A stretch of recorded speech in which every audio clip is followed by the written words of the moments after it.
السلام علیکم دوستو، آج آپ کے لیے کچھ روحانی معلومات کا ایک مجموعہ لے کر آئے ہیں۔ ہو سکے تو ان کو کہیں تحریر کر لیں تاکہ آپ کے کام آ سکیں۔ سب سے مقبول ترین وظیفہ استغفار ہے۔ درود شریف روحانیت کو بڑھاتا ہے۔ بسم اللہ پڑھ لی جائے تو شرمگاہ اور شیاطین کے درمیان پردہ بن جاتا ہے۔ ایک انار کھانے سے دل 40 دن تک منور رہتا ہے۔ باوضو رہنے سے رزق اور عمر میں اضافہ ہوتا ہے۔ ہر جمعہ کو صدقہ دینے سے والدین عذاب قبر سے محفوظ رہتے ہیں۔ 40 دن دنیا سے بے رغبتی کرامات کو ایجاد کرتی ہے۔ جس گھر میں محمد نام کا بچہ ہوگا، اس گھر میں ہمیشہ خیر و برکت رہے گی۔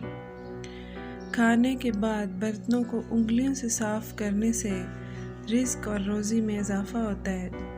جو قبلہ منہ کر کے تھوکے گا، قیامت کے دن وہ تھوک اس کی آنکھوں کے درمیان ملا ہوگا۔ دسترخوان پر سے گرے ٹکڑے اٹھا کر کھانے والا کبھی جنون اور جذام کی بیماریوں میں مبتلا نہیں ہوگا۔ جمعے کے دن ناخن کاٹنے سے بیماریوں سے شفا ملتی ہے۔ جو شخص نوح علیہ السلام پر درود بھیجے، اس کو سانپ بچھو نہیں کاٹ سکتا۔ جنت میں ایک نہر جس کا نام کوثر ہے، جو شخص بھی اس نہر کی آواز سننا چاہتا ہے وہ اپنے دونوں کانوں میں انگلیاں ڈال کر سن لے۔ یہ ایک بہت ہی محفوظ ترین روایت ہے کہ زیتون کی مالش بدن پر سے شیطان کو 40 دن تک دور بھگا دیتا ہے، اور ہر مہینے کے پہلے 3 دن شہد چاٹنا بڑی تکالیف سے محفوظ رکھتا ہے۔ جو شخص نہار منہ 7 عدد کھجور کھائے گا، اس پر کبھی بھی جادو اثر نہیں کرے گا۔ جو چیز یقین کامل کے ساتھ اللہ کے سپرد کر دی جائے وہ کبھی بھی چوری نہیں ہوتی۔ جو دن میں گناہ نہیں کرتا، اسے رات میں مصلی پر کھڑے ہونے کی توفیق ملتی ہے۔ جو دن میں گناہ کرے گا وہ رات کو تہجد نہیں پڑھ سکتا۔ پیارے دوستو، پاؤں سن ہو جائے تو درود پاک پڑھنے سے فوراً ٹھیک ہو جاتے ہیں۔ اگر کھڑے ہو کر شلوار پہننا انسان کو سنگ دل بناتا ہے، لباس بیٹھ کر پہنے۔ والدین کی طرف دیکھنے سے نظر میں اضافہ ہوتا ہے۔ عاشورہ کے روز کھانا کھلانے سے سال بھر کا رزق اللہ پاک عطا کر دیتا ہے۔ بھولی ہوئی چیز کو یاد کرنے کے لیے درود شریف پڑھیں۔ جو عافیت کی دعا مانگے گا وہ ہمیشہ پرسکون رہے گا، اور قضائے حاجت کے وقت فلش میں تھوکنے سے ذہن کمزور ہو جاتا ہے۔ پیارے دوستو، حضرت علی علیہ السلام فرماتے ہیں، نرگس کا پھول سونگھنے سے برس، جنون، جذام سے محفوظ رہا جا سکتا ہے، اور وبا کے دنوں میں درود شریف پڑھنے والا خود وبا سے ہمیشہ محفوظ رہتا ہے۔ سانپ دانتوں سے ڈستا ہے اور انسان آنکھوں سے، اس لیے ہمیشہ اپنی آنکھوں کی حفاظت کریں، کیونکہ اس سے آپ پکڑے جائیں گے۔ جو عورتوں پر بری نظر ڈالتا ہے، علم کا نور ایسے شخص سے ہمیشہ کے لیے چھین لیا جاتا ہے۔ مسواک کو زمین پر رکھنے والا شخص کبھی ذہین نہیں ہو سکتا۔ حجاب کرنے والی خواتین کبھی کینسر میں مبتلا نہیں ہوتی۔ بے پردہ عورت اور تنگ باریک لباس پہننے والی عورت کی اولاد بھی ہمیشہ بے حیا ہوتی ہے۔ جن کو حضرت خضر علیہ السلام کی کنیت یاد ہوگی، وہ شخص ایمان کی حالت میں مرے گا، اور جن کی جتنی شہرت ہوگی وہ اتنا ہی بے سکون رہے گا۔ عاشورہ کے دن سرما لگانے والا گنہگار ٹھہرایا جاتا ہے۔ 2 خواتین کے درمیان چلنے یا بیٹھنے سے طبیعت میں بگاڑ پیدا ہوتا ہے۔ قبروں پر لگے کتبے پڑھنے سے ذہن کمزور ہوتا ہے۔ تیز خوشبو لگانے والی عورت ڈبل گناہ کی مستحق ہو جاتی ہے، کیونکہ اس نے مردوں کو اپنی طرف متوجہ کرنے کا سامان پیدا کیا۔ سنت نبوی کے طریقے پر سونے والا کبھی ہارٹ اٹیک کا شکار نہیں ہوتا۔ کھڑے ہو کر پیشاب کرنے سے انسان جلدی مقروض ہو جاتا ہے۔ دروازے اور دہلیز کی چوکھٹ پر جو بیٹھے گا وہ ایک ہفتے کے اندر اندر کسی نہ کسی مصیبت میں مبتلا ہو جائے گا۔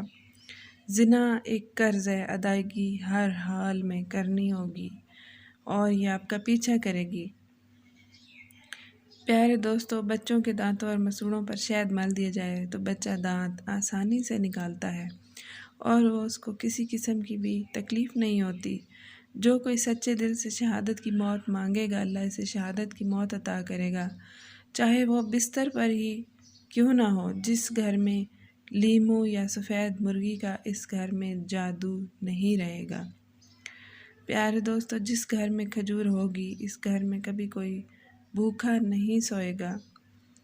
اور رات کو اگر تہجد کے لیے آنکھ نہ کھلی تو عشاء کے بعد ہی 2 رکعت نماز تہجد پڑھ لیا کریں۔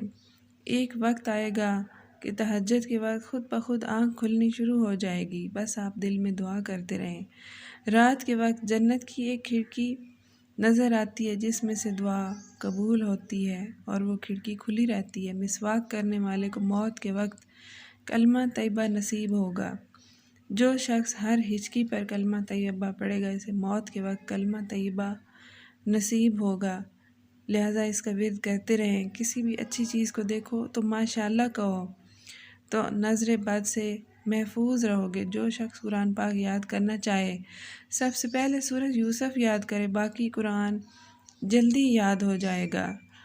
دعا مومن کا ہتھیار ہے اور ہر وظیفے سے مؤثر ہے۔ دل سے خشوع و خضوع سے جھک کے دعا مانگتے رہیں۔ رات کو کسی بھی وقت آنکھ کھلے تو دعا مانگیں تو 3 مرتبہ خود اپنا نام پکار کر کہیں کہ مجھے فلاں وقت بیدار کر دینا۔ آپ کو اسی وقت نیند آ جائے گی۔ سانپ کو مارنے سے پہلے 3 بار گھر سے نکلنے کا کہہ دے، اگر وہ نکل جائے تو ٹھیک، ورنہ اسے مار دو۔ اور پیارے دوستو، منہ سے ناخن کاٹنے والا برس کی بیماری میں مبتلا ہو جاتا ہے۔ جس کا دل سخت ہو وہ مساکین کے سر پر ہاتھ پھیرا کرے، دل نرم ہو جائے گا۔ اور یتیموں کو کھانا کھلائے، دل نرم ہو جائے گا۔ چھوٹی شہد کی مکھی اور ہدہد کا پرندہ، یہ ان سب کو دعا ہے۔ جو شخص مسجد کی صفائی کرے گا، اس کی شادی جلد ہوگی اور نیک بیوی اس کو ملے گی۔ پیارے دوستو، کھیرا اور کھجور ایک ساتھ کھانے سے آپ صحت مند رہتے ہیں۔ صدقہ بلاؤں کو ٹال دیتا ہے۔ اللہ کے راستے میں 1 روپیہ خرچ کرو گے تو اللہ تعالیٰ تمہیں اس کو 10 گنا کر کے لوٹائے گا۔ آپ زمزم کو جس نیت سے پیا جائے وہ نیت لازمی پوری ہوتی ہے۔ اللہ کا نور اللہ کے راستے میں ہی ملتا ہے۔ وظیفوں میں کامیابی چاہتے ہو تو ہنسنا، بولنا اور کھانا کم کر دو۔ وظیفوں میں کامیابی ملنا شروع ہو جائے گی۔ جو شخص واش روم میں زیادہ دیر بیٹھے گا وہ جگر کی بیماری میں مبتلا ہو جاتا ہے۔ بزرگوں کی عزت کرنے والے کی عمر میں اضافہ ہوتا ہے۔ ویڈیو پسند آئے تو ضرور لائک، شیئر اور سبسکرائب کیجیے۔